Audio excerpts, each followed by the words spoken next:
The hum of the dishwasher was the soundtrack to my quiet evening.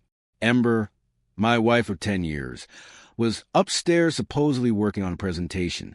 I swirled the last of the Cabernet in my glass. The rich scent sent a familiar comfort in our meticulously renovated kitchen. We had poured our hearts, souls, and a hefty chunk of our savings into this house.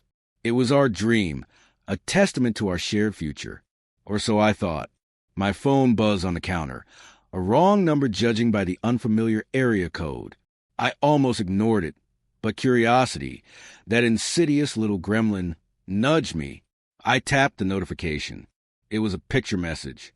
It was Ember, undeniably Ember, but not the Ember I knew, the one upstairs in our shared dream house. This Ember was naked, posed provocatively, her eyes glazed with a lust I'd never seen directed at me.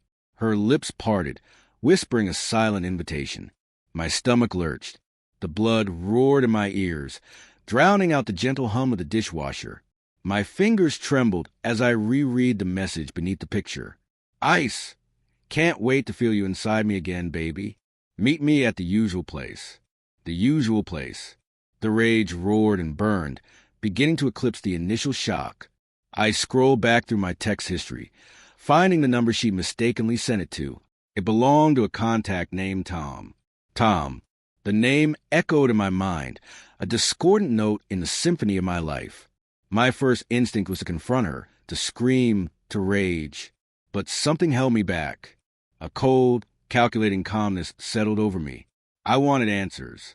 I wanted proof. I wanted revenge. Over the next few days, I moved through life in a daze, a ghost in my own home.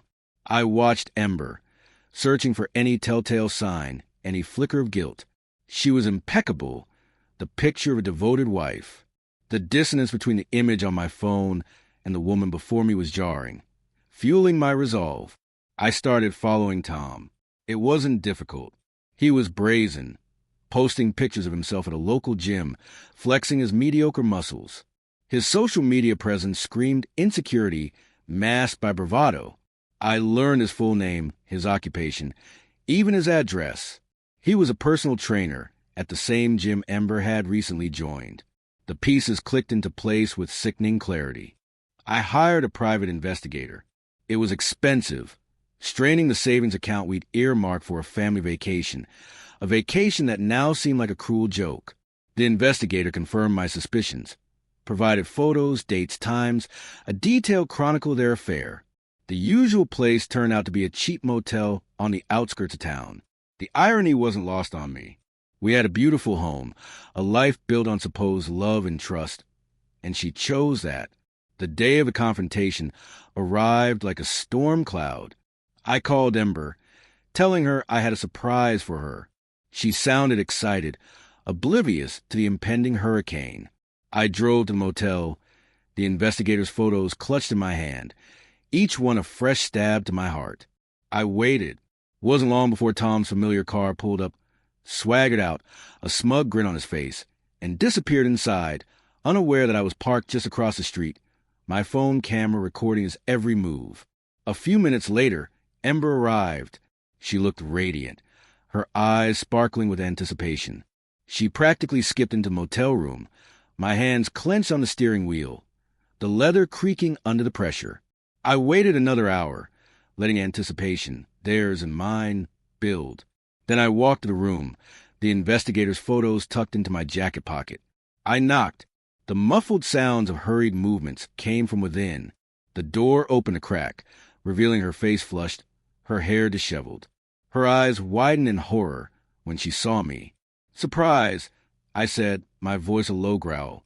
I pushed past her, entering the room. Tom stood there half-dressed, his face a mask of confusion and fear. The air was thick with the stench of cheap perfume and stale cigarettes.